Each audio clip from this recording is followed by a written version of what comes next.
तो दोस्तों finally electric state नाम की ये जो मूवी है नेटफ्लिक्स पर हमें देखने को मिलने वाली है। आज की इस वीडियो में हम इसी मूवी के बारे में बात करेंगे। पूरी जानकारी बताएगा इसके pre production, releasing, casting, fact, detail update के बारे में। तो वीडियो को जरूर से लाइक कीजिएगा, चैनल को सब्सक्राइब करना ना भूलिएगा, बेल आइकन दबाकर इसे ऑल पर सेट कर दे। इसके बारे में हम जानना चालू करते हैं। इलेक्ट्रिक स्टेट 2025 की अमेरिकी science fiction adventure comedy drama film है जिसका निर्देशन एंथनी और जो रूसो ने किया है और इसकी पटकथा क्रिस्टोफर मार्कस और स्टीफन मैकफीली ने लिखी है। यह फिल्म साइमन स्टेलेनहेग के 2018 के इसी नाम के उपन्यास पर आधारित है। फिल्म में मिली बॉबी ब्राउन और क्रिस प्रैट के साथ Ke Huy Quan, Jason Alexander, Woody Harrelson, Anthony Mackie, Brian Cox, Jenny Slate, Giancarlo Esposito और स्टेनली टुकी भी है।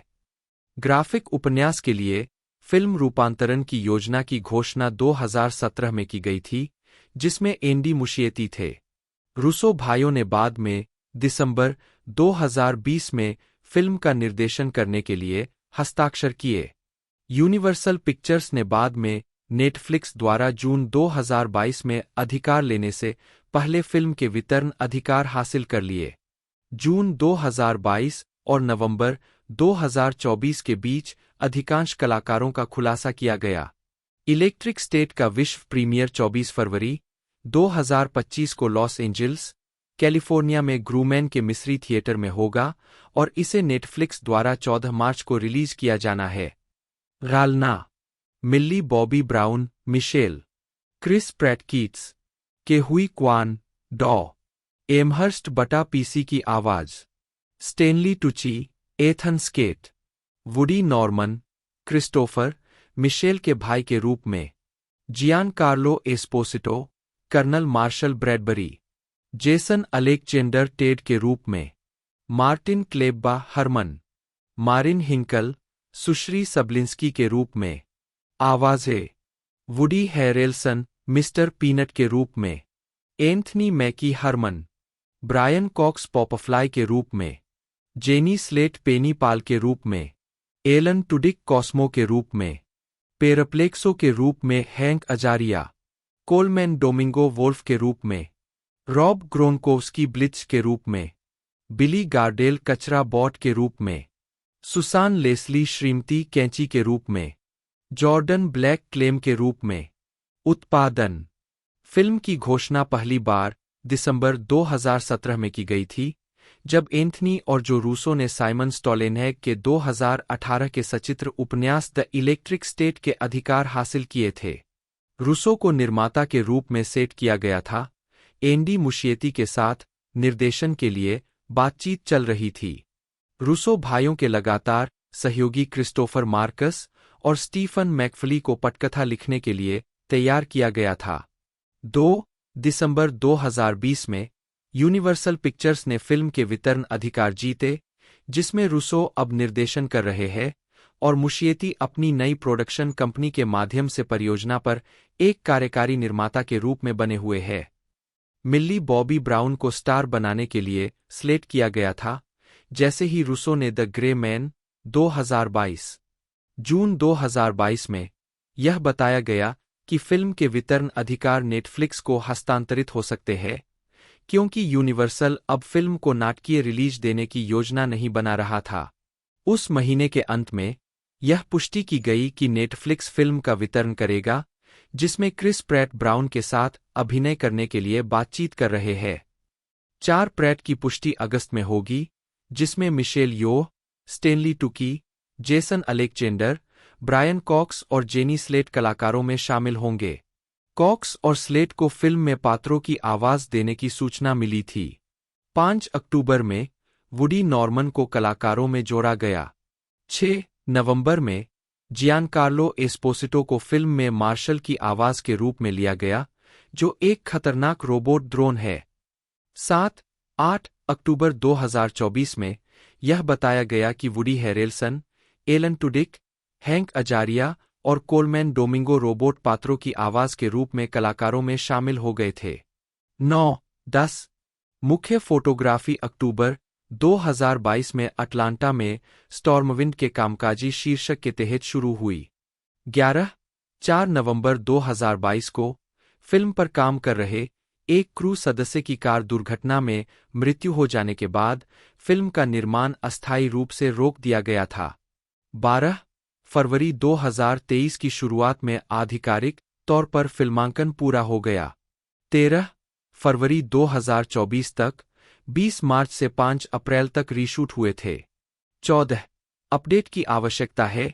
स्कोर की रचना एलन सिल्वेस्ट्री ने की थी, जो एवेंजर्स इन्फिनिटी वॉर 2018 और एवेंजर्स एंड गेम्स 2019 पर उनके काम के बाद सिल्वेस्ट्री और रूसो ब्रदर्स के बीच तीसरे सहयोग को चिह्नित करता है। 15 विपणन।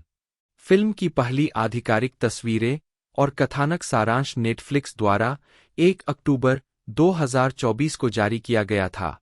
16 इनवर्स के डेस जॉनस्टन ने चिंता व्यक्त की कि ये तस्वीरें इस बात की पुष्टि करती है कि फिल्म मूल पुस्तक के प्रति बेवफा होगी, क्योंकि इसमें एक दृश्य शैली दिखाई गई थी जिसमें स्टॉलेनैग की मूल कलाकृति की तुलना में मैला रंग ग्रेडिंग शामिल थी। 17 नेटफ्लिक्स ने अंततः 17 अक्टूबर 2024 को न्यूयॉर्क कॉमिक कॉन के दौरान एक टीजर ट्रेलर जारी किया।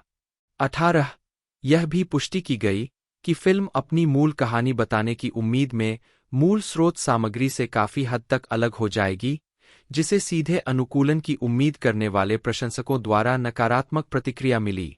19 फिल्म के पैनल में इन प्रमुख कथानक परिवर्तनों को समझाया गया, जिसमें एंथनी रूसो ने कहा कि उन्हें मूल सामग्री आकर्षक लगी और उन्होंने इसे मार्वल फिल्मों के समान रूपांतरित करने के अपने अनुभव की तुलना की।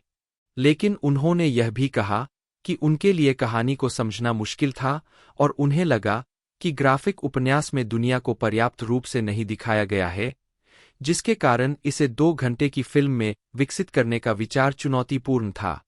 इसके कारण उन्होंने कलाकृति को प्रेरणा के रूप में इस्तेमाल करते हुए एक पूरी तरह से नई कहानी बनाई, जिसमें 1990 के दशक के सौंदर्यशास्त्र का उपयोग और कृत्रिम बुद्धिमत्ता विकसित करने वाले रोबोट एनिमेट्रॉनिक्स का कथानक शामिल था, जिसमें उन्हें एक रेट्रोफ्यूचरिस्टिक समाज में समान अधिकारों के लिए अभियान चलाना शामिल था।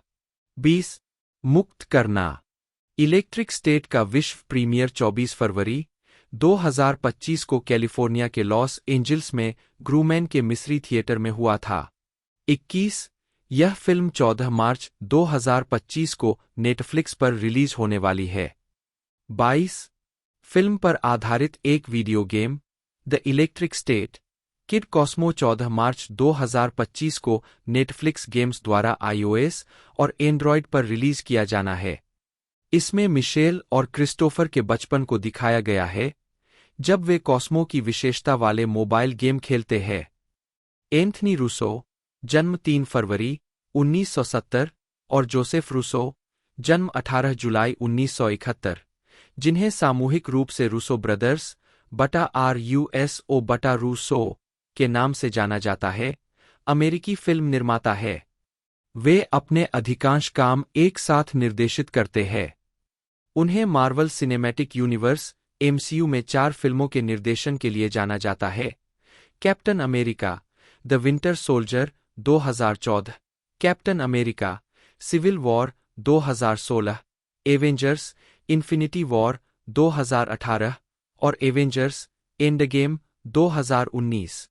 एंडगेम ने दुनिया भर में $2.798 बिलियन से अधिक की कमाई की, जो कुछ समय के लिए अब तक की सबसे अधिक कमाई करने वाली फिल्म बन गई। भाइयों ने कॉमेडी सीरीज अरेस्टेड डेवलपमेंट 2003 से 2005, कम्युनिटी 2009 से 2014 और हैप्पी एंडिंग्स 2011 से 2012 में निर्देशक और निर्माता के रूप में भी काम किया है। उन्होंने अरेस्टेड डेवलपमेंट के लिए प्राइम टाइम एमी अवार्ड जीता। प्रारंभिक जीवन। एंथनी रूसो, जन्म 3 फरवरी 1970, 1, 2 और जोसेफ रूसो, जन्म 18 जुलाई 1971, 2, 3 का जन्म और पालनपोषण क्लीवलैंड, ओहियो में हुआ। वे पेट्रिसिया गैलुपोली और वकील और जज बेसिल रूसो के बेटे हैं। 4. उनके माता पिता दोनों इतालवी मूल के हैं। 5. उनके पैतृक और मातृ परिवार क्रमशः सिसिली और अब्रूजो से आकर ओहियो में बस गए। 4. उन्होंने बेनेडिक्टिन हाई स्कूल में पढ़ाई की। 6. जो ने आयोवा विश्वविद्यालय से स्नातक की उपाधि प्राप्त की और अंग्रेजी और लेखन में प्रमुखता हासिल की, जबकि एंथनी ने पेंसिल्वेनिया विश्वविद्यालय से स्नातक की उपाधि प्राप्त की और अंग्रेजी में जाने से पहले व्यवसाय में प्रमुखता हासिल की। 7, 8, 9 आजीविका। रूसो बंधु के वेस्टर्न रिजर्व यूनिवर्सिटी, जहां एंथनी ने कानून की पढ़ाई की और जो ने यूए में अभिनय की पढ़ाई की, में स्नातक छात्र थे जब उन्होंने अपनी पहली फीचर फिल्म पीसेज का निर्देशन, लेखन और निर्माण शुरू किया। उन्होंने छात्र ऋण और क्रेडिट कार्ड से फिल्म का वित्त पोषण किया। 10. स्लैमरांस फिल्म फेस्टिवल में पीसेज देखने के बाद स्टीवन सोडरबर्ग ने इस जोड़ी से संपर्क किया और अपने निर्माता साथी जॉर्ज क्लूनी के साथ मिलकर उनकी अगली फिल्म का निर्माण करने की पेशकश की। 10. यह project crime comedy welcome to Collinwood था, जिसमें William H. Macy, Sam Rockwell और क्लूनी ने अभिनय किया था। 11. एफएक्स नेटवर्क के कार्यकारी केविन रेली ने लकी सीरीज के लिए पायलट का निर्देशन करने के लिए रूसो को काम पर रखा, क्योंकि उन्हें कॉलिनवुड पर जोड़ी का काम पसंद आया था।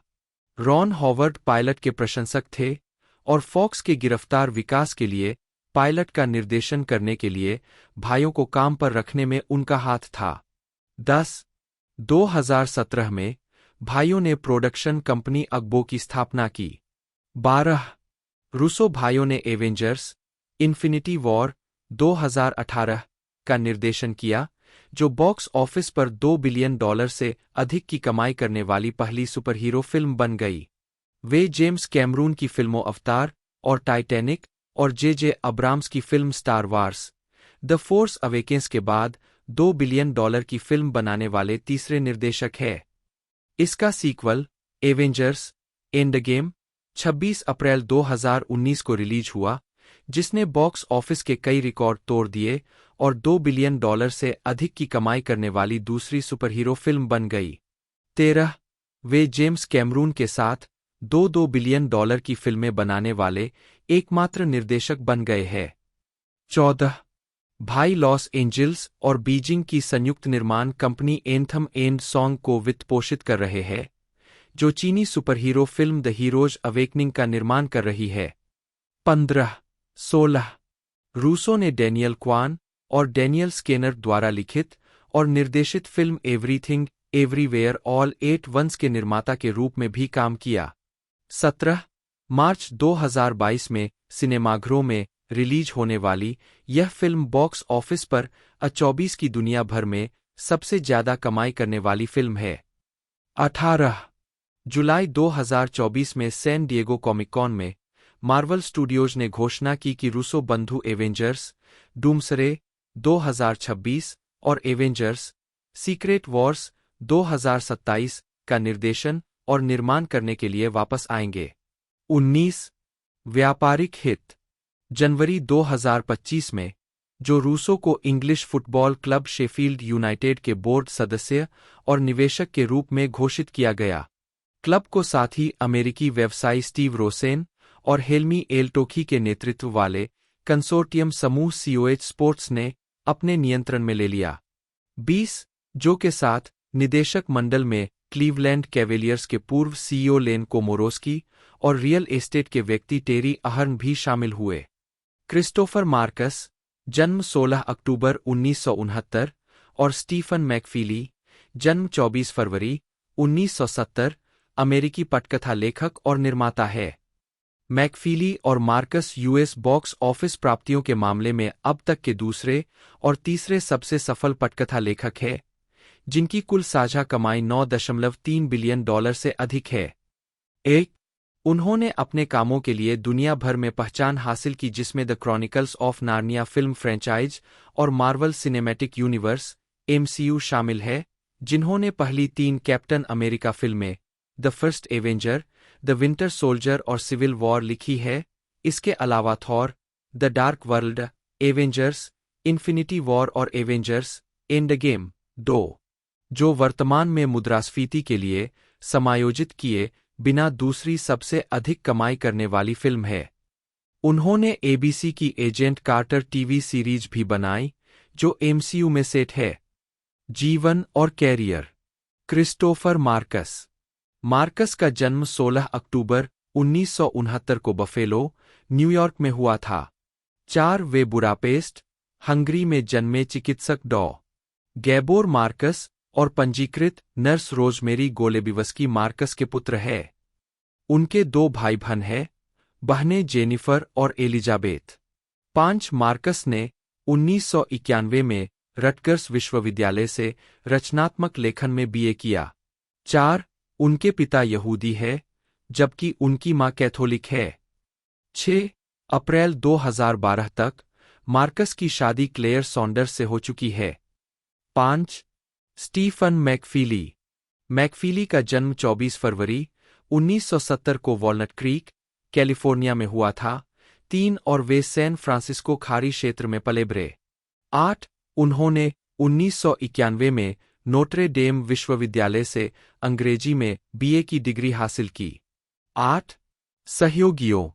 मार्कस और मैकफीली की मुलाकात 1994 में कैलिफोर्निया विश्वविद्यालय, डेविस में रचनात्मक लेखन के स्नातक कार्यक्रम में हुई थी और वे उपन्यासकार बनने के लिए प्रेरित हुए थे।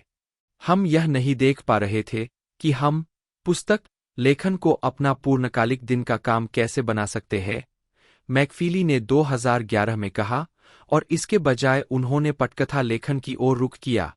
1996 में अपनी मास्टर डिग्री हासिल करने के बाद वे उस करियर को आगे बढ़ाने के लिए लॉस एंजल्स चले गए, जहां उन्होंने फिल्म निर्माण कंपनियों में रिसेप्शनिस्ट जैसी नौकरियां कीं। एक एजेंट हासिल करने के बाद वे 1998 में एक वास्तविक जीवन की लॉस एंजल्स हत्या के बारे में अंतः अप्रकाशित स्क्रिप्ट के साथ पेशेवर पटकथा लेखक बन गए। 9 खरीदी गई स्क्रिप्ट से उत्पन्न रुचि के कारण एचबीओ फिल्म्स ने उन्हें अभिनेता पीटर सेलर्स के बारे में एक जीवनी नाटक लिखने के लिए कमीशन दिया। 10 the chronicles of Narnia film franchise पर बाद के काम ने उन्हें मार्वल सिनेमैटिक यूनिवर्स के लिए तैयार किया।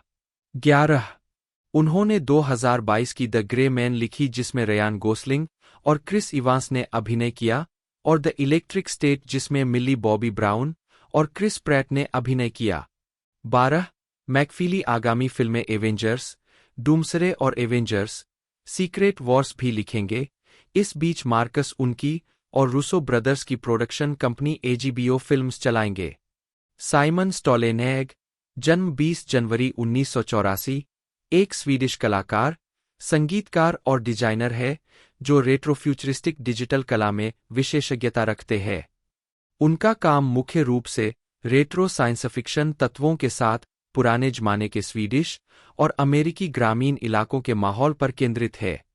एक उनकी कलाकृति की सेटिंग्स ने 2020 Amazon television drama series Tales from the Loop के साथ साथ 2025 Netflix film the Electric State का आधार बनाया है।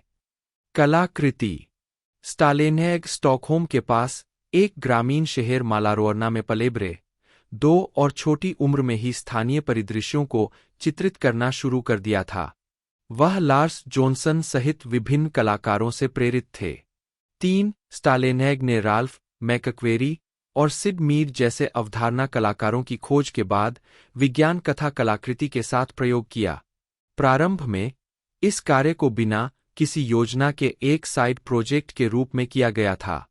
विषयगत रूप से उनका काम अक्सर उनके बचपन को विज्ञानफाई फिल्मों के विषयों के साथ जोड़ता है, जिसके परिणामस्वरूप एक विशिष्ट स्वीडिश परिदृश्य में एक रेट्रोफ्यूचरिस्टिक झुकाव होता है। 4 स्टालेनहैग के अनुसार यह फोकस वयस्कता के साथ उनके कथित अभाव से उत्पन्न होता है, जिसमें विज्ञान कथा तत्वों को दर्शकों का ध्यान खींचने के लिए और आंशिक रूप से काम के मूड को प्रभावित करने के लिए जोड़ा। 3 जैसे जैसे उनका काम विकसित हुआ, स्टॉलेनहैग ने इसके लिए एक बैकस्टोरी बनाई जो एक सरकारी भूमिगत सुविधा के इर्दगिर्द केंद्रित थी। 3 स्वीडिश कल्याणकारी राज्य के वास्तविक जीवन में गिरावट के समानांतर बड़ी मशीनें धीरे धीरे विफल हो जाती है और इसका अंतिम परिणाम एक रेहे से बना हुआ है। 2013 में द वर्ज के साथ एक साक्षात्कार में स्टोलेनहेग ने कहा, मेरी कला की दुनिया और हमारी दुनिया में एकमात्र अंतर यह है कि 20वीं सदी की शुरुआत से ही दृष्टिकोण और बजट विज्ञान और प्रौद्योगिकी के पक्ष में अधिक थे। 2. अपने सामान्य कैनन के बाहर, स्टोलेनहेग ने Swedish museum of natural history के प्रागैतिहासिक प्रदर्शनों के लिए डायनासोर की 28 तस्वीरें भी खींचीं, जब उन्होंने जीवों में अपने बचपन की रुचि को फिर से खोजा और यह देखने के लिए संग्रहालय से संपर्क किया कि क्या वह कुछ कर सकते हैं। 6. 2016 में उन्होंने स्टॉकहोम यूनिवर्सिटी के रेजिलियंस सेंटर के लिए जलवायु परिवर्तन के तहत बढ़ते महासागर के काल्पनिक परिणामों की तस्वीरों के साथ इसका अनुसरण किया। 7. उन्होंने science fiction video game No Man's Sky के लिए कुछ प्रचार कलाकृतियां भी बनाईं। 8. स्टोलेनहेग अपने काम के लिए एक वाकॉम टैबलेट और कंप्यूटर का उपयोग करते हैं, जिसे तेल चित्रकला जैसा दिखने के लिए डिजाइन किया गया है। 2-3 शुरुआत में उन्होंने गौचे सहित एक अधिक पारंपरिक शैली की नकल करने के लिए विभिन्न भौतिक मीडिया का उपयोग करने का प्रयास किया। डिजिटल तरीकों पर स्विच करने के बाद भी उन्होंने कहा है कि वह डिजिटल ब्रश को स्वाभाविक रूप से व्यवहार करने और ब्रश स्ट्रोक में हस्तलेखन की एक निश्चित मात्रा को संरक्षित करने के लिए बहुत प्रयास करते हैं। उनके अधिकांश काम पहले से मौजूद तस्वीरों पर आधारित है जो उन्होंने ली है, फिर इनका उपयोग अंतिम काम पूरा होने से पहले कई रफ स्केच के लिए शुरुआती बिंदु के रूप में किया जाता है। 5. पुस्तकें। स्टोलेनहेग की अधिकांश कलाकृतियां शुरू में ऑनलाइन उपलब्ध थीं, बाद में प्रिंट के रूप में बिक्री के लिए जारी की गईं। 9-4 तब से इसे 2 कथा कला पुस्तकों में बदल दिया गया है। Tales from the Loop, Swedish में उर्वरसेल क्लोटेट 2014 में, और Things from the Flood, Swedish में फ्लोड्सकोर्डेन 2016 में। दोनों लूप नामक एक सुपरमैसिव कण त्वरक के निर्माण पर ध्यान केंद्रित करते हैं। 10. स्टोलेनहेग ने तीसरी art book the Electric state में पश्चिमी संयुक्त राज्य को कवर किया। 11. जिसे किकस्टार्टर के माध्यम से क्राउडफंड किया गया था। 9. यह एक किशोर लड़की और उसके रोबोट साथी के इर्द-गिर्द केंद्रित है, जो अपने लंबे समय से खोए हुए छोटे भाई को खोजने की कोशिश में पैसिफिका के काल्पनिक राज्य की यात्रा करती है। 12. साइमन एंड शूस्टर ने सितंबर 2018 में यूके संस्करण प्रकाशित किया और स्काईबाउंड बुक्स ने अगले महीने एक उत्तरी अमेरिकी संस्करण प्रकाशित किया। 13.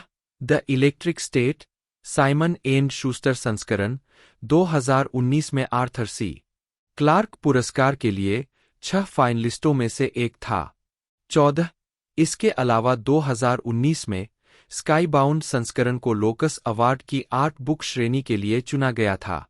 15. स्टोलेनहेग की चौथी कला पुस्तक द लेबिरिंथ की घोषणा 2020 के अंत में की गई थी। उनकी पिछली पुस्तकों की तरह इसकी छपाई और वितरण के लिए किकस्टार्टर पर एक क्राउडफंडिंग अभियान चलाया गया था। 16. इमेज कॉमिक्स ने नवंबर 2021 में व्यापक रिलीज के लिए उत्तरी अमेरिकी संस्करण प्रकाशित किया। 17. अगस्त 2024 में फ्री लीग पब्लिशिंग ने स्टोलेनहेग की 5वीं किताब के लिए किकस्टार्टर पेज लॉन्च किया।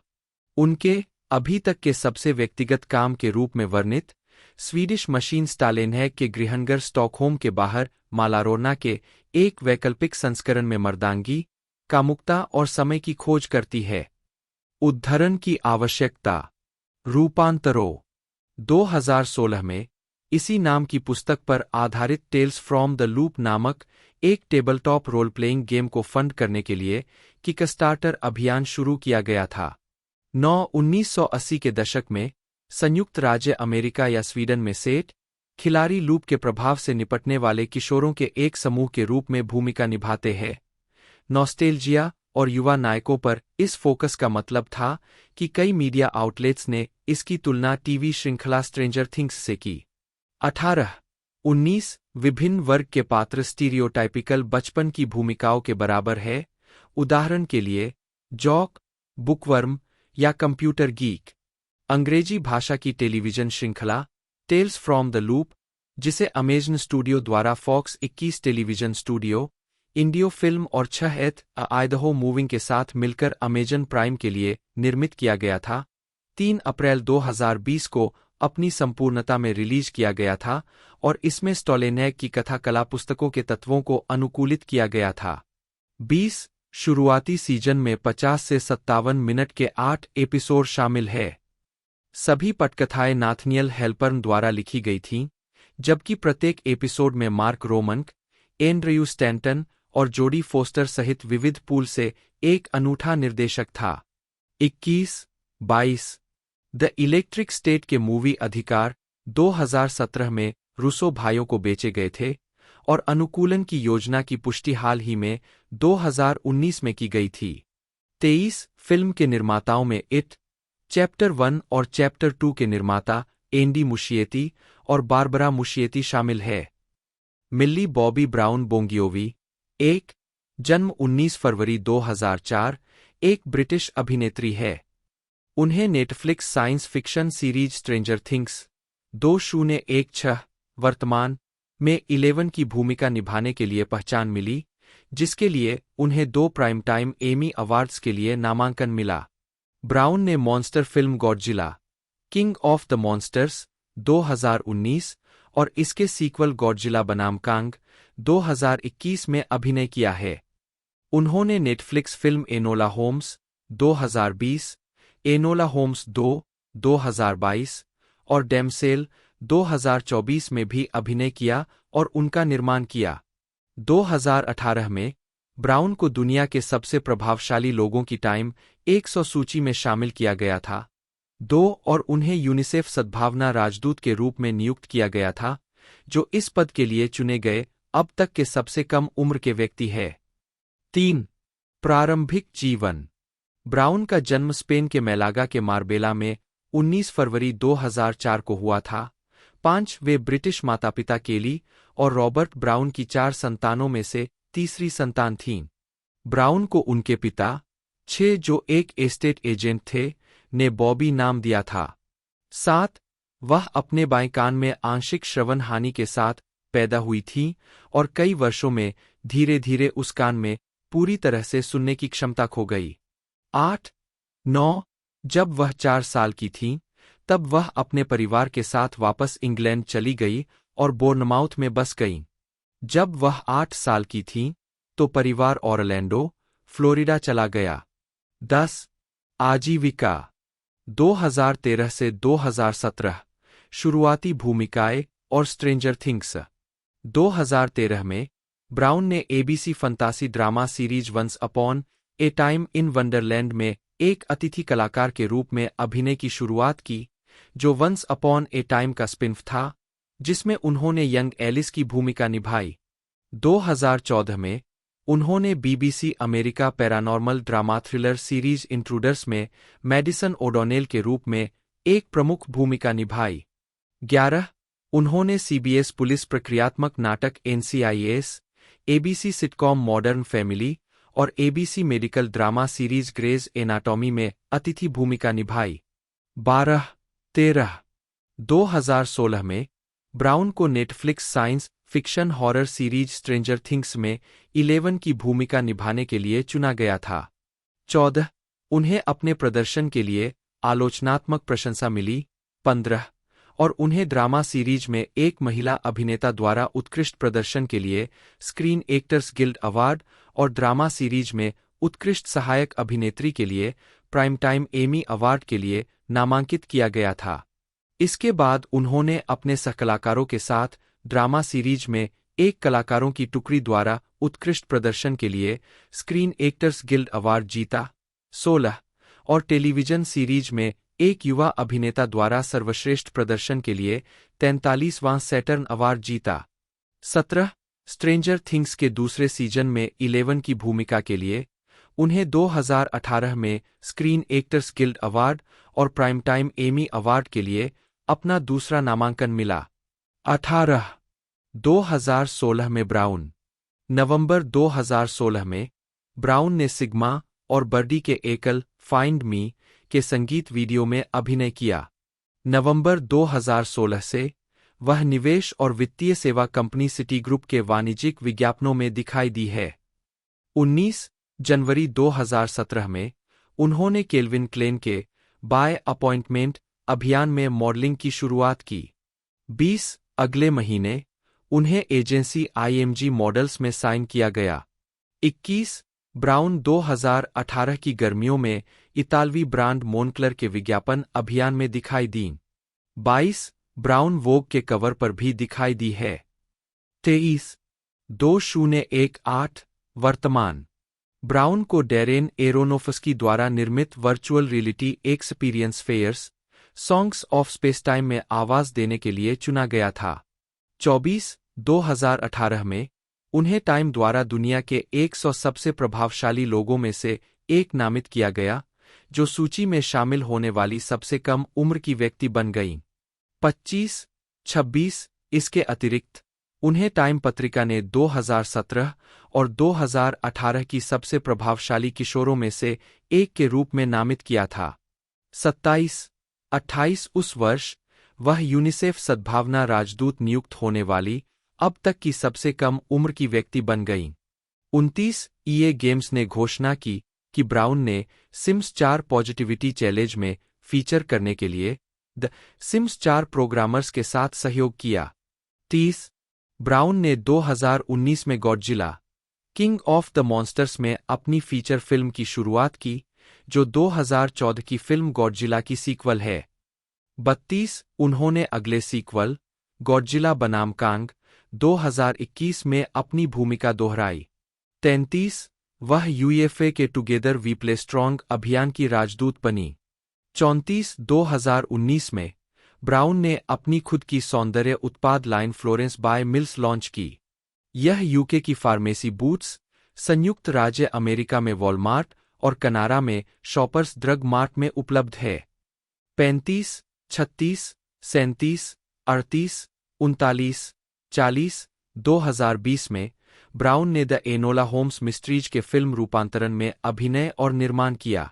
41 2022 में ब्राउन ने सीक्वल एनोला होम्स 2 में एनोला होम्स के रूप में अपनी भूमिका को दोहराया और वैरायटी के अनुसार इस भूमिका के लिए $10 मिलियन कमाए, जो हॉलीवुड में उस वर्ष की सबसे अधिक भुगतान पाने वाली अभिनेत्रियों में से एक बन गई। 42 43 उस वर्ष उन्हें फैशन ब्रांड लुई वुइटन का राजदूत भी बनाया गया था। 44 45 ब्राउन ने अपना पहला उपन्यास 19 स्टेप्स, जो उनके अपने पारिवारिक इतिहास पर आधारित है, सितंबर 2023 में जारी किया। उपन्यास को प्रेम, हानि और रहस्यों की महाकाव्य कहानी के रूप में वर्णित किया गया है। 46 2024 में ब्राउन ने नेटफ्लिक्स के लिए फंतासी फिल्म डैमसेल में अभिनय किया और कार्यकारी निर्माता बने, जिसका निर्देशन स्पेनिश फिल्म निर्माता जुआन कार्लोस फ्रेस्नाडिलो ने किया था, जो डैन माजेव की पटकथा पर आधारित थी। 47 2025 में उन्होंने रूसो भाइयों की द इलेक्ट्रिक स्टेट में अभिनय किया, जो साइमन स्टॉलेनहैग के इसी नाम के ग्राफिक उपन्यास का रूपांतरण था। व्यक्तिगत जीवन ब्राउन स्ट्रेंजर थिंग्स में कास्ट होने के बाद 12 साल की उम्र में लोगों की नज़रों में आईं। 14 साल की उम्र में होमोफोबिक उद्धरणों का उपयोग करने वाले मीम्स, जिन्हें गलत तरीके से ब्राउन के लिए जिम्मेदार ठहराया गया था, सोशल मीडिया पर प्रसारित होने लगे, जिसके बारे में ब्राउन ने कहा कि यह उन कारणों में से एक था जिसके कारण उन्होंने अंततः ट्विटर छोड़ दिया। 50 ऑनलाइन बदमाशी के अलावा उन्हें सोशल मीडिया उपयोगकर्ताओं और उनका यौन शोषण करने वाले लेखों का भी सामना करना पड़ा है। 49 जवाब में ब्राउन ने अपने 16वें जन्मदिन पर 2020 के इंस्टाग्राम पोस्ट को इस टिप्पणी के साथ कैप्शन दिया, ऐसे क्षण आते हैं जब मैं अशुद्धि, अनुचित टिप्पणियों, यौनीकरण और अनावश्यक अपमान से निराश हो जाता हूं, जिसके परिणामस्वरूप अंततः मेरे लिए दर्द और असुरक्षा की भावना पैदा होती है। 51 फरवरी 2022 में ब्राउन के 18 साल के होने के बाद उनके सोशल मीडिया प्रोफाइल पर उपयोगकर्ताओं की ओर से यौन रूप से स्पष्ट सामग्री की बार आ गई। 52 2021 में ब्राउन ने अभिनेता जेक बोंगियोवी के साथ एक रिश्ता शुरू किया। 53 अप्रैल 2023 में ब्राउन ने अपनी सगाई की घोषणा की। 54 27 मई 2024 को लोगों ने बताया कि इस जोड़े ने पिछले सप्ताहांत एक निजी समारोह में शादी की थी।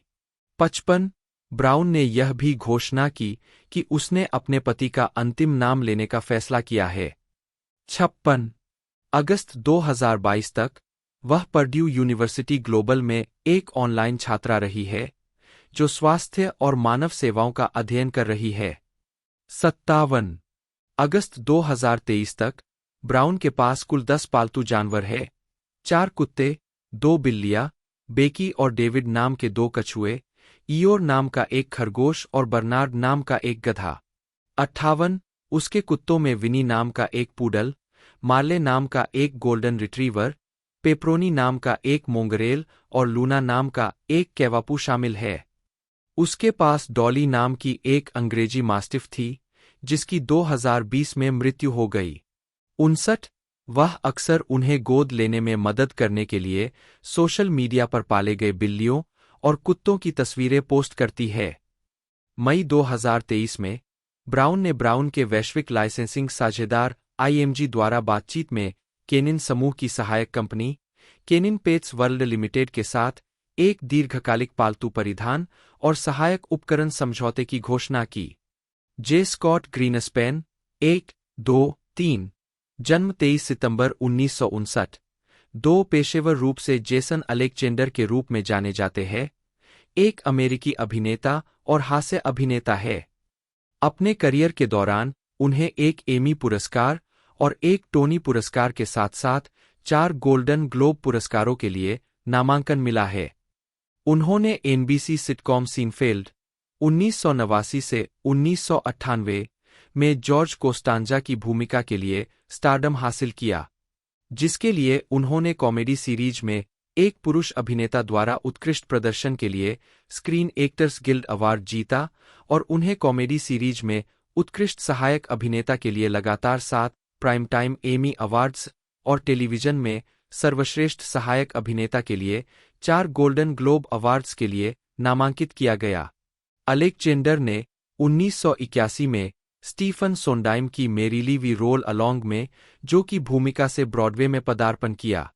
वह 1984 में संगीत में द रिंग और 1986 में नील साइमन के नाटक ब्रॉडवे बाउंड में अभिनय करते हुए ब्रॉडवे पर सक्रिय रहे।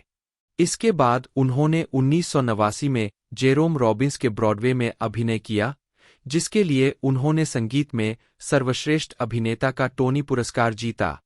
उनकी बाद की थिएटर भूमिकाओं में 2003 से 2004 तक द प्रोड्यूसर्स का टूरिंग प्रोडक्शन और 2015 के मूल Broadway production fish in the dark में लैरी डेविड की जगह लेना शामिल है। उन्होंने कई नाटकों का निर्देशन भी किया है, जैसे द कॉटेज का मूल 2023 ब्रॉडवे प्रोडक्शन।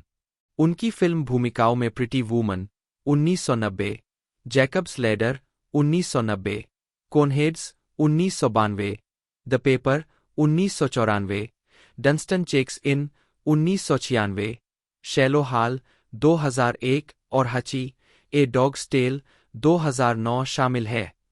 उन्होंने Disney film the Hunchback of Notre dam 1996 में गॉर्गोयल ह्यूगो की आवाज दी और डकमैन 1994 से 1997 में मुख्य भूमिका निभाई।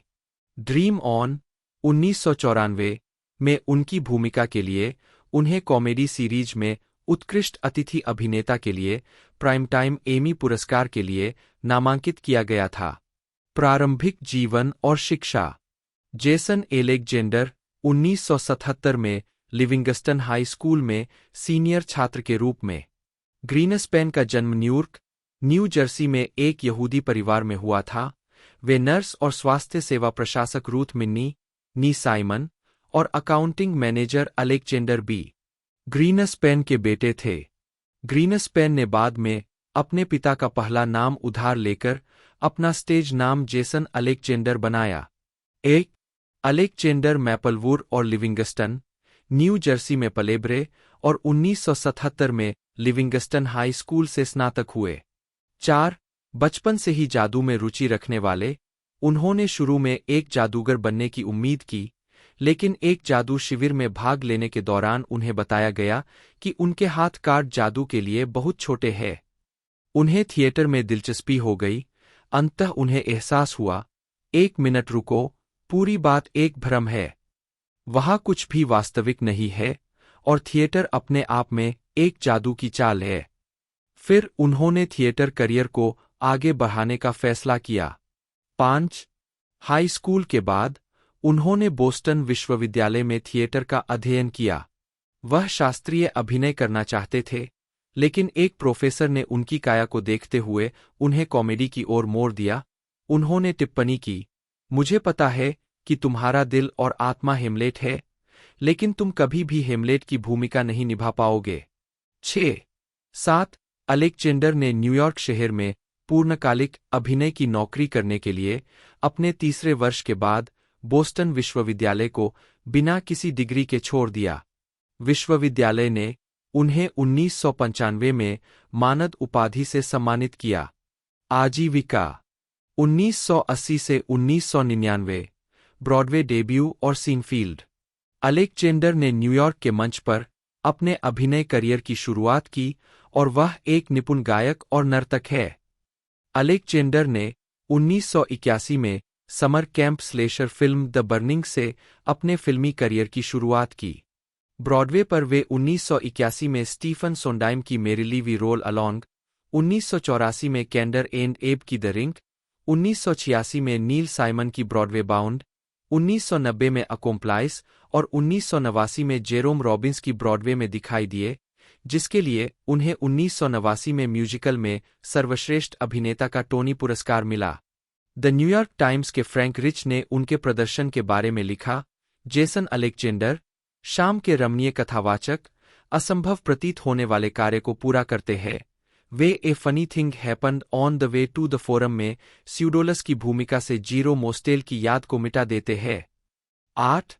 1990 में प्रिटी वूमन में एक असंवेदनशील, पैसे के भूखे वकील की भूमिका के अलावा अलेक्जेंडर 1990 में जैकब्स लैडर, 1993 में कोनहेड्स, 1994 में द पेपर एंड नॉर्थ, 1995 में द लास्ट सपर, 1996 में डंस्टन चेक्स इन, 1997 में लव, वेलोर, कंपैशन, 1998 में डेनियल और 1999 में love and action in Chicago में दिखाई दिए।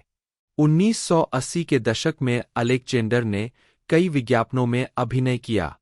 इनमें Hershey kiss, Delta gold potato chips, Miller Lite beer, McDonald's McDLT hamburger, Pabst blue ribbon beer, Levi 501 jeans, Sony Watchman TV और Western Union wire transfer के विज्ञापन शामिल थे। 9. सीनफील्ड से पहले अलेक्जेंडर जॉन डीरे और मैकडॉनल्ड्स के विज्ञापनों में और अल्पकालिक सीबीएस सिटकॉम एवरीथिंग्स रिलेटिव 1987 में दिखाई दिए। अलेक्जेंडर को पुरस्कार विजेता टेलीविजन सिटकॉम सीनफील्ड के प्रमुख कलाकारों में से एक के रूप में जाना जाता है, जहां उन्होंने अनारी जॉर्ज कोस्टांजा, जेरी सीनफील्ड के चरित्र का बचपन से सबसे अच्छा दोस्त की भूमिका निभाई थी। उन्हें इस भूमिका के लिए 7 प्राइम टाइम एमी अवार्ड्स और 4 गोल्डन ग्लोब अवार्ड्स के लिए नामांकित किया गया था, लेकिन वे कोई भी पुरस्कार नहीं जीत पाए, मुख्य रूप से उनके सहकलाकार माइकल रिचर्ड्स द्वारा कॉस्मो क्रेमर के रूप में उनकी भूमिका के लिए जीतने के कारण। हालांकि उन्होंने कॉमेडी सीरीज में एक पुरुष अभिनेता द्वारा उत्कृष्ट प्रदर्शन के लिए 1995 का स्क्रीन एक्टर्स गिल्ड अवार्ड जीता। 10. 11. अपनी सीनफील्ड भूमिका के साथ साथ उन्होंने एबीसी सिटकॉम डायनासोर में अल सेक्सुअल हैरिस, जो अक्सर यौन उत्पीड़न में लिप्त थे, के साथ साथ 1991 से 1994 तक अन्य पात्रों की भूमिका निभाई थी। ड्रीम ऑन के एक एपिसोड में उनकी भूमिका के लिए अलेक्जेंडर को 1994 में एक हास्य श्रृंखला में उत्कृष्ट अतिथि अभिनेता के लिए प्राइम टाइम एमी पुरस्कार के लिए नामित किया गया था।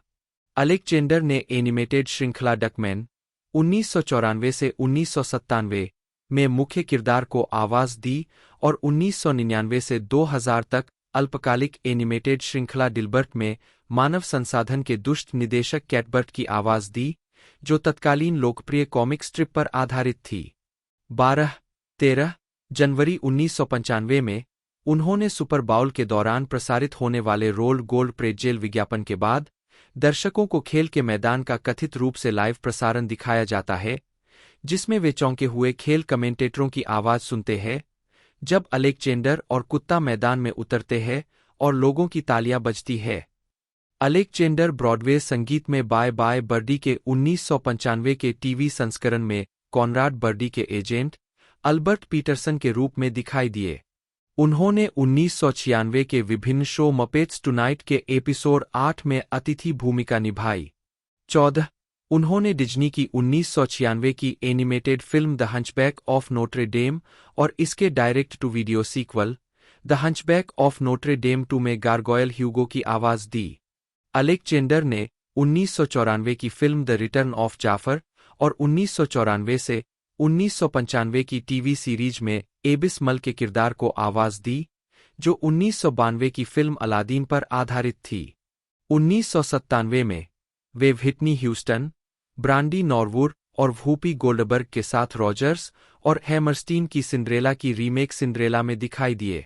उनके अन्य डिज्नी आवाज कार्यों में 2001 में हाउस ऑफ माउस और 2012 का video game kingdom hearts 3D dream drop distance शामिल है।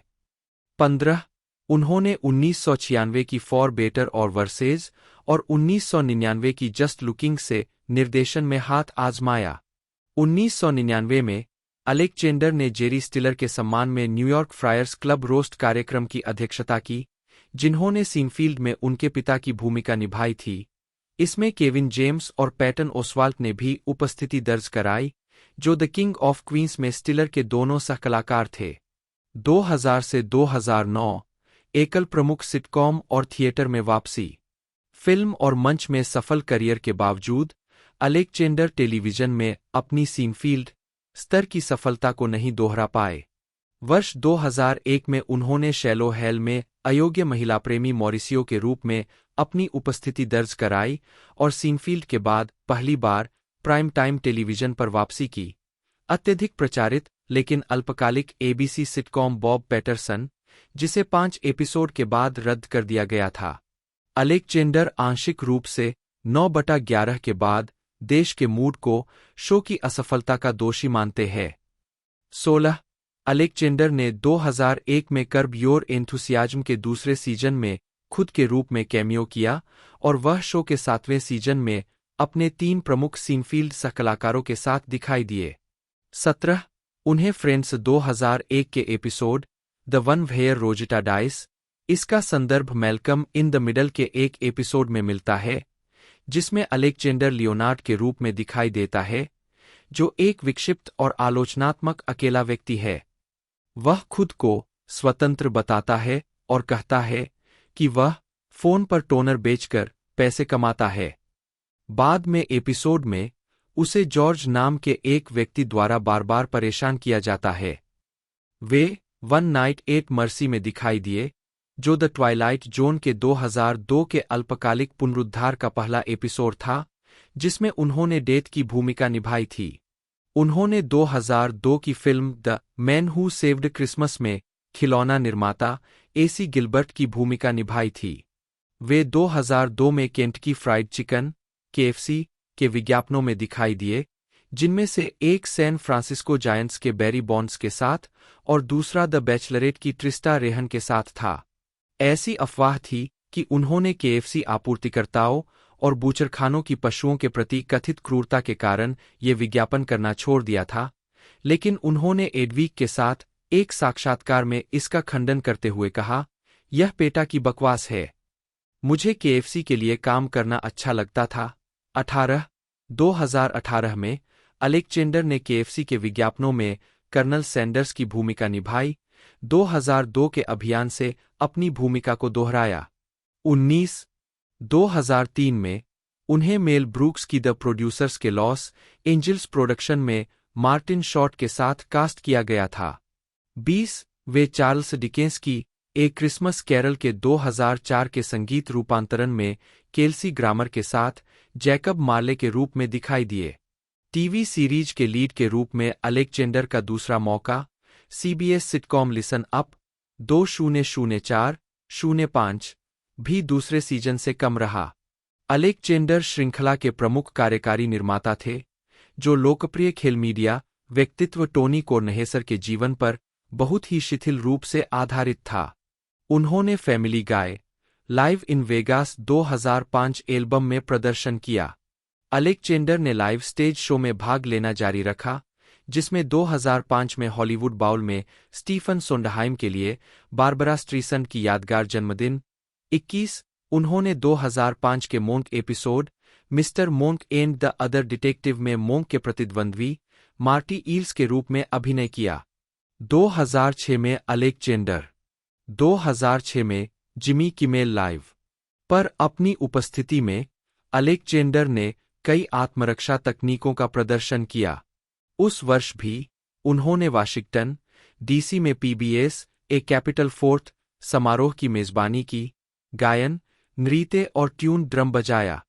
अलेक्जेंडर को एवरीबडी हेट्स क्रिस के दूसरे सीजन में एक आवर्ती कलाकार के रूप में दिखाया गया था। उन्होंने विलियम शैटनर के कॉमेडी सेंट्रल रोस्ट की मेजबानी की। वह 2007 से 2013 में बंद होने तक लॉस एंजिल्स में रीप्राइज थिएटर कंपनी के कलात्मक निदेशक थे। 22 जहां उन्होंने पहले Sunday in the park with George का निर्देशन किया था और 2007 में डैम यांकीज के पुनरुद्धार का निर्देशन किया था। 23 2007 में अलेक्जेंडर वह 1995, 1997 और 2000 में बिल माहिर के पॉलिटिकली इनकरेक्ट में लगातार अतिथि और पैनलिस्ट रहे हैं। 24 और 2006, 2009 और 2012 में रियल टाइम। 25 1999, 2002 और 2004 में हॉलीवुड स्क्वेयर।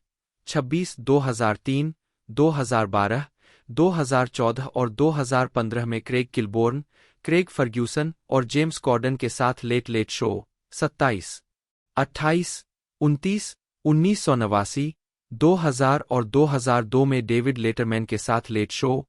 2015 में स्टीफन कोलबर्ट के साथ लेट शो। 30 और 2015 में the tonight show starring Jimmy Fallon. 31 32 2008 में अलेक्जेंडर ने सीबीएस शो क्रिमिनल माइंड्स के सीजन 4 के एपिसोड मास्टरपीस में प्रोफेसर रोथस्चाइल्ड के रूप में अतिथि भूमिका निभाई। 33 34 एक सुशिक्षित सीरियल किलर जो फिबोनाची अनुक्रम से ग्रस्त है, जो अपने अंतिम पीड़ितों को बचाने के लिए टीम को समय के खिलाफ दौड़ में भेजता है। 35 वह उसी सीजन में अभिनेता जैक्सन रैथबोन की विशेषता वाले एपिसोड कॉन्फ्लिक्टेड का निर्देशन करने के लिए लौटे। अलेक्जेंडर ने 2008 में कनाडा के ओंटारियो के सुडबरी में एलओएल सुडबरी ओपनिंग नाइट गाला की मेजबानी की, जिसे पूरे कनाडा में 60 सिनेप्लेक्स थिएटरों में एक साथ प्रसारित किया गया, जो किसी भी कॉमेडी महोत्सव के लिए पहला था। उन्होंने ट्वाइलाइट जोन रेडियो ड्रामा के कई एपिसोड में अपनी आवाज दी है। 2008 और फिर 2009 में अलेक्जेंडर ने जेसन अलेक्जेंडर के कॉमेडी स्पेक्टेक्युलर का नेतृत्व किया, जो ऑस्ट्रेलिया के लिए एक विशिष्ट रूटीन था। शो में स्टैंड अप और इम्प्रोवाइजेशन शामिल है और इसमें अलेक्जेंडर की संगीत प्रतिभा शामिल है। उनके साथ कई जाने-माने ऑस्ट्रेलियाई हास्य कलाकार हैं।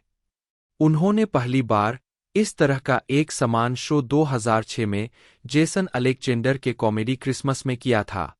डोनी क्ले, जिसे उन्होंने संयुक्त राज्य अमेरिका और ओरिलिया, ओंटारियो के दौरे में चित्रित किया है, अपने बॉब पैटरसन चरित्र के समान ढांचे में एक स्वसहायता गुरु है। 2009 में उन्होंने Thomas Nelson audio Bible production the word of promise में जोसेफ की भूमिका निभाई। इस परियोजना में अभिनेताओं का एक बड़ा समूह शामिल था, जिसमें Jim Caviezel, Lou Gossett junior, John Rhys Davies, Jon Voight, Gary Sinise, Christopher McDonald, Marisa Tomei और जॉन श्नाइडर शामिल थे। 36 2009 में अलेक्जेंडर ने ट्रेन स्टेशन मैनेजर के रूप में फिल्म हची ए डॉग्स टेल में एक छोटी भूमिका निभाई थी। 2010 वर्तमान मई 2010 में एलन एफ हॉर्न के साथ अलेक्जेंडर। उन्होंने 2011 की live action film a fairly odd movie grow up Timmy Turner में कॉस्मो के रूप में अभिनय किया। 2011 में अलेक्जेंडर हैरीज लॉ के एक एपिसोड में अतिथि कलाकार थे, जिसमें उन्होंने एक हाई स्कूल शिक्षक की भूमिका निभाई थी जो गलत तरीके से बर्खास्तगी का मुकदमा ला रहा था। 38-39 2015 में उन्होंने डेविड के Broadway play fish in the dark में मुख्य भूमिका के लिए लैरी डेविड की जगह ली। 40 उन्होंने मैनहट्टन थिएटर क्लब में जॉन पैट्रिक शैनले की द पुर्तगाली किड के 2017 के विश्व प्रीमियर में शेरी रेने स्कॉट के साथ सह अभिनय किया। 41 2018 में अलेक्जेंडर ने द ऑरविल में ओलिक्स बारटेंडर की भूमिका निभाई। 42 43-2020 2021 और 2022 में उन्होंने एक एपिसोड में जीन लुंडी की भूमिका को दोहराया। 2019 में अलेक्जेंडर द मार्वलस मिसेज मैसेल में एशर फ्रीडमैन के रूप में दिखाई दिए, जो एक ब्लैक लिस्टेड ब्रॉडवे नाटककार है जो मिज मैसेल के पिता अबे वीसमैन का पुराना दोस्त है। 44 उन्होंने ब्रेनवॉश्ड बाय टून्स 2020 पर द बैड गाइज के लिए उत्कृष्ट मूल गीत के लिए डेटाइम एमी पुरस्कार जीता। 2020 में अलेक्जेंडर ने सैटरडे नाइट सेडर की मेजबानी की, एक ऑनलाइन पासओवर सेडर जिसमें कई मशहूर हस्तियां शामिल थीं और सीडीसी फाउंडेशन को लाभ हुआ। फरवरी 2023 से उन्होंने रियली को सह प्रस्तुत किया, जो एक साप्ताहिक पॉडकास्ट है जिसमें वह सहमेजबान पीटर टिल्डेन और उनके मेहमान जीवन के सबसे चौंकाने वाले, पेचीदा, भ्रामक और कष्टप्रद सवालों के जवाब खोजने का प्रयास करते हैं। 45 जुलाई 2023 में उन्होंने सैंडी रस्टिन की कॉमेडी द कॉटेज के साथ ब्रॉडवे निर्देशन की शुरुआत की। कलाकारों में एरिक मैककॉर्मैक, लॉरा बेल बंडी और लिली कूपर शामिल है। 46 2023 में 21 दिसंबर के prime time CBS special Dick Van Dyke 98 years of magic में अलेक्जेंडर ने नृत्य कलाकारों के साथ मिलकर 2 गाने गाए और वैन डाइक को एक श्रद्धांजलि के साथ शो का समापन किया। राजनीतिक दृष्टिकोण अलेक्जेंडर वन वॉयस पहल के एक प्रमुख सार्वजनिक समर्थक रहे हैं, जो उदारवादी इजरायलियों और फिलिस्तीनियों से राय मांगता है जो आपसी शांति समझौता हासिल करना चाहते हैं, जो कि इजरायलियों और फिलिस्तीनियों के मूक बहुमत के माध्यम से है। बिल माहिर के साथ रियल टाइम पर उन्होंने कहा कि उन्होंने कई बार इजरायल का दौरा किया है और शांति की दिशा में प्रगति के बारे में बात की है। 6 दिसंबर 2012 को अलेक्जेंडर ने इजरायल रक्षा बलों का समर्थन करने वाले एक चैरिटी गैरलाभकारी समूह friends of Israel defence forces के लिए अपना तीसरा च्यवन भव्य कार्यक्रम आयोजित किया। च्यवन संगीतकार स्टीव वंडर ने संयुक्त राष्ट्र की सिफारिश के बाद कार्यक्रम में अपना प्रदर्शन रद्द कर दिया। च्यवन और बहिष्कार, विनिवेश और प्रतिबंध BDS की एक सार्वजनिक याचिका जिसमें उनसे कार्यक्रम में शामिल न होने का अनुरोध किया गया था। 55 बेहतर स्रोत की आवश्यकता अलेक्जेंडर, जिनका यहूदी समाचार सिंडिकेट द्वारा कार्यक्रम में साक्षात्कार लिया गया था, ने कहा कि उन्होंने वन वॉयस आंदोलन का समर्थन किया है और फिलिस्तीन पर कब्जे को स्वीकार किया और 2 राज्य समाधान का आह्वान किया। च्यवन, जिसकी बाद में इजराइल समर्थक शिक्षा समूह स्टैंडविथस के CEO रोज रोथस्टीन ने आलोचना की। च्यवन, जब IDF के बारे में पूछा गया तो अलेक्जेंडर ने कहा कि वे मानवीय और महान थे। उन्होंने कहा कि कुछ बेहतरीन, सबसे मानवीय, सबसे सराहनीय, सबसे महान सेवा करने वाले सैनिक जिन्हें मैंने कभी देखा है, और कहा कि इसमें कभी कोई संदेह नहीं हो सकता कि मैं भी इजराइल का समर्थक हूं। च्यवन, जब उनसे पूछा गया कि उन्होंने बार बार इस कार्यक्रम की मेजबानी क्यों की, तो अलेक्जेंडर ने कहा, सबसे पहले तो वे यह नहीं समझते कि FIDF क्या है, और वे इसे इजरायली सेना के लिए सिर्फ एक कंबल समर्थन के रूप में देखते हैं, और वे यह नहीं समझते कि मैं कैसे कह सकता हूं कि मैं दोनों पक्षों का समर्थक हूं। और इस तथ्य को देखते हुए कि आज रात इस कार्यक्रम पर सबकी नज़र है, मैंने सोचा कि उठकर यह कहना जरूरी है। यही कारण है कि मैं इस समूह की और इजराइल की वकालत कर सकता हूं, और मैं इस तथ्य से अंधा नहीं हूं कि हम संघर्ष में हैं, और मैं सभी को समान रूप से जवाबदेह मानता हूं, और मैं सभी को अपने दिल से समान रूप से मानता हूं। 6 नवंबर 2015 को उन्होंने फिर से कैलिफोर्निया के बेवर्ली हिल्टन होटल में एक कार्यक्रम की मेजबानी की, जिसमें आईडीएफ सैनिकों के लिए शैक्षिक, सांस्कृतिक और मनोरंजक कार्यक्रम और सुविधाएं प्रदान करने के लिए $31 मिलियन जुटाए गए। 56 अलेक्जेंडर डेमोक्रेटिक पार्टी का समर्थक है। 57 अलेक्जेंडर समलैंगिक विवाह, 58 और हमला हथियारों पर प्रतिबंध का समर्थन करता है। 59 2020 में उन्होंने पूर्व सीनफील्ड सहयोगियों जूलिया लुइस ड्रेफस और लैरी डेविड के साथ टेक्सास डेमोक्रेट्स के लिए प्रचार किया। 60 उन्होंने 2012 में बराक ओबामा, 61 और 2020 में जो बिडेन का समर्थन किया। 57 अलेक्जेंडर ट्रंप प्रशासन के मुखर आलोचक रहे हैं। 62 57 और उन्होंने डोनाल्ड ट्रंप का उनके नृत्य को लेकर उपहास किया है। 63 उन्होंने रिपब्लिकन पार्टी के सीनेटर टेड क्रूज को सीनफील्ड के एक चुटकुले के संदर्भ में जर्क स्टोर से एक जर्क कहा है। जेनी स्लेट, जन्म 25 मार्च 1982, एक अमेरिकी अभिनेत्री, स्टैंड अप कॉमेडियन और लेखिका है। टेलीविजन पर अपने शुरुआती अभिनय और स्टैंड अप भूमिकाओं के बाद स्लेट को न्यूयॉर्क शहर में अपने लाइव वैरायटी शो और बच्चों की शॉर्ट फिल्म और book series Marcel the shell with shoes on 2010 से 2014 के सहनिर्माण के लिए पहचान मिली, डीन फ्लेशर कैंप के साथ, जिनसे वह 2012 से 2016 तक विवाहित रहीं। स्लेट 2009 में सैटरडे नाइट लाइव के 35वें सीजन में एक कलाकार के रूप में अधिक व्यापक रूप से जानी जाने लगी। इसके बाद सिटकॉम बॉब्स बर्गर्स 2012 वर्तमान, पार्क्स एंड रिक्रिएशन 2013 से 2015, हाउस ऑफ लाइज 2013 से 2015 और क्रॉल शो 2013 से 2015 में उनकी भूमिकाएं सामने आईं। स्लेट की ब्रेकआउट भूमिका गिलियन रोबेस्पिएरे की आने वाली उम्र की ड्रामा फिल्म ओब्वियस चाइल्ड 2014 में उनके प्रमुख प्रदर्शन के साथ आई, जिसके लिए उन्होंने कॉमेडी में सर्वश्रेष्ठ अभिनेत्री के लिए क्रिटिक्स चॉइस मूवी अवार्ड जीता। उन्होंने एनिमेटेड फिल्मों the Lorax 2012, Zootopia 2016, the secret life of pets 2016, the Lego Batman movie 2017 और डिस्पिकेबल मी 3 2017 में अपनी आवाज दी और गिफ्टेड 2017 में अपने सहायक प्रदर्शन के साथ नाटकीय भूमिकाओं में कदम रखा।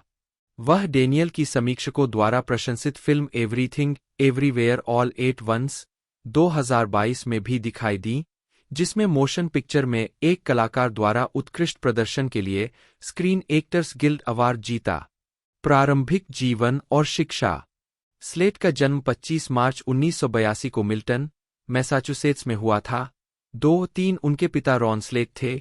4 जो एक व्यवसायी और कवि थे, जिन्होंने ईएमसी कॉरपोरेशन के लिए वैश्विक संचार के उपाध्यक्ष और बाद में एक बायोटेक स्टार्टअप के सीईओ के रूप में काम किया। 4, 5, 6 और नैन्सी नी गिल्सन, एक गृहिणी जो मिट्टी के बर्तन भी बनाती थीं। 7 वह 3 बच्चों में बीच की संतान है। उनकी एक बड़ी बहन अबीगैल और छोटी बहन स्टेसी है। 8, 9 वह और उनका परिवार यहूदी है। 7, 10, 11 उनकी एक दादी का जन्म क्यूबा में हुआ था और उनका पालनपोषण फ्रांस में हुआ था। 12 मिल्टन अकादमी से वेलेडिक्टोरियन के रूप में स्नातक होने के बाद 5 स्लेट ने कोलंबिया विश्वविद्यालय में साहित्य प्रमुख के रूप में भाग लिया। 7 जहां उन्होंने इम्प्रोव ग्रुप फ्रूट पॉन्च बनाने में मदद की। 13 वर्सिटी शो में अभिनय किया। 14 और गेब लीडमैन से मुलाकात की, जो उनके कॉमेडी पार्टनर बन गए। 15 स्लेट ने 2004 में कोलंबिया से स्नातक किया। 8, 16, 17 आजीविका। उन्होंने और गेबे लीडमैन ने कॉमेडी जोड़ी गेबे और जेनी का गठन किया। 18 मैक्स सिल्वेस्ट्री के साथ उनके stand up show big terrific को टाइम आउट न्यूयॉर्क द्वारा 2008 का सर्वश्रेष्ठ नया वैरायटी शो नामित किया गया था। 2015 में स्लेट, लीडमैन और सिल्वेस्ट्री ने अपने व्यस्त कार्यक्रम का हवाला देते हुए शो को समाप्त कर दिया। 20 हालांकि उन्होंने कभी-कभी एक साथ प्रदर्शन किया है। स्लेट की पहली मुलाकात लीडमैन से 2000 में कोलंबिया विश्वविद्यालय में पढ़ाई के दौरान हुई थी। 21 वे अपने रिश्ते को गैरियन रोमांस के रूप में वर्णित करते हैं। स्लेट कहते हैं, मुझे लगता है कि हम सीनफील्ड के पात्र एलेन बेंस और जॉर्ज कोस्टांजा की तरह है, लेकिन हम एक दूसरे को पसंद करते हैं। 2008 और 2009 के दौरान स्लेट ने नियमित रूप से न्यूयॉर्क शहर के upright citizens brigade theatre UCBT में अपना one woman show jenny slate, dead millionaire का प्रदर्शन किया। 2007 में कॉमेडी पार्टनर गेब लीडमैन के साथ स्लेट कई VH1 टॉकिंग हेड कमेंट्री कार्यक्रमों पर एक नियमित टिप्पणीकार थीं। 2009 की शुरुआत में उन्होंने late night with Jimmy Fallon के आवर्ती स्केच 7th फ्लोर वेस्ट में कई बार प्रस्तुति दी, जहां उन्होंने एक NBC पेज की भूमिका निभाई, जिसे बाद में फॉलन के सहायक के रूप में पदोन्नत किया गया। 23 उन्होंने बोरर टू डेथ में एक आवर्ती भूमिका निभाई। 16, 24 और कई टेलीविजन कार्यक्रमों में अतिथि भूमिकाएं निभाईं। स्लेट 2009 से 10 सीजन के लिए सैटरडे नाइट लाइव के कलाकारों में शामिल हुई। 13, 23, 25 अपने पहले एपिसोड में उन्होंने अपने डेब्यू स्केच के दौरान गलती से फकिंग कह दिया, जिसे लाइव प्रसारण पर सुना गया था, लेकिन रीरन से हटा दिया गया। 26, 27, 28, 29 विभिन्न छापों के बीच वह टीना चे न्यूज़ के लिए सबसे ज्यादा जानी जाती थीं, जो एक इन्फोमर्शियल पिक्चर थी जो व्यक्तिगत डोरबेल, कार हॉर्न और अलार्म घड़ियों का विज्ञापन करती थी। 30 इसके विपरीत अफवाहों के बावजूद स्लेट ने जोर देकर कहा है कि उनकी SNL समाप्ति गाली देने के कारण नहीं बल्कि सिर्फ इसलिए हुई क्योंकि मैं क्लिक नहीं कर पाई। 31 अगस्त 2010 में उन्होंने animated short film Marcel the shell with shoes on का सहलेखन और आवाज दी। इससे Marcel the shell with shoes on 2 का निर्माण हुआ। 32 33 स्लेट ने मार्सेल थीम पर आधारित बच्चों की किताब भी लिखी, जो 1 नवंबर 2011 को रिलीज हुई। पार्क्स एंड रिक्रिएशन में उनकी पहली उपस्थिति 2013 के एपिसोड बेलआउट में थी, जिसमें उन्होंने मोनालिसा सेपर्स्टीन की भूमिका निभाई थी। इसके बाद स्लेट ने यूट्यूब पर कैथरीन नाम से अपनी 12 एपिसोड की मिनी सीरीज जारी की, जिसमें 1980 के दशक के अंत और 1990 के दशक की शुरुआत में सोपोपेरा सौंदर्यशास्त्र का जश्न मनाया गया। 35 2014 में स्लेट ने comedy drama film obvious child में अभिनय किया, जो एक युवा स्टैंड अप कॉमिक के जीवन का अनुसरण करती है, क्योंकि वह एक अनियोजित गर्भावस्था और अंतःगर्भपात से जूझती है। 36 स्लेट ने कॉमेडी में सर्वश्रेष्ठ अभिनेत्री के लिए क्रिटिक्स चॉइस अवार्ड जीता। 37 न्यूपोर्ट बीच फिल्म फेस्टिवल में सर्वश्रेष्ठ ब्रेकआउट प्रदर्शन, Santa Barbara international film festival में वर्चुओसोस अवार्ड और फिल्म में उनके प्रदर्शन के लिए महिला फिल्म क्रिटिक्स सर्कल अवार्ड्स में सर्वश्रेष्ठ हास्य अभिनेत्री। स्लेट ने FX सीरीज मैरिड के पहले सीजन में जूडी ग्रीर और नैट फैक्सन के साथ सहाभिनय किया।